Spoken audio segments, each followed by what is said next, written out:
I have to be the one that makes the decision to outsource that is to end up resentful. I was never anxious about making decisions. It was more that I sort of took on that duty with like a sort of a solemn approach. So I realized that, okay, I need to learn as much as I need to know to make this decision because I'm just on my own anyways.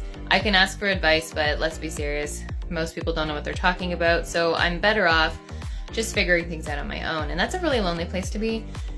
And as I said, when there's no structure, there's not a lot to rely on. And I will argue that kids need structure. So please give your kids some structure. It will make them feel so much better. Not that my parents didn't give me structure. It was just that I rejected a lot of things. Where I'm going with this is that we were talking about storytelling. Your life story has sort of made you who you are. And when I reflect on all those situations, I could be mad, right? I could be upset at my parents. I could say that the education system failed me. I could say that, it's not fair. It's not fair.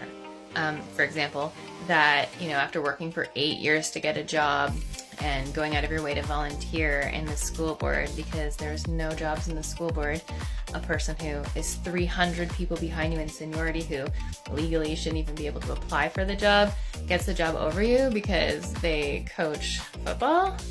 I could look back and be angry about that, and I was angry about that. I was very angry about that for a long time.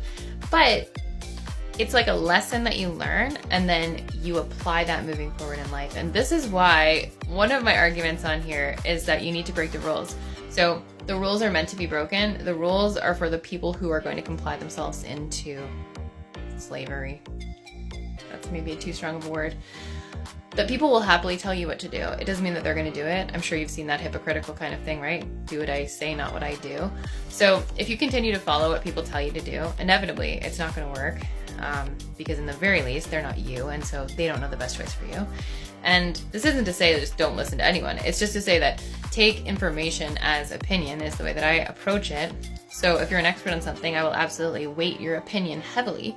But if you can't explain something to me or something doesn't make sense or, there's conflicting evidence, then I will take that into consideration.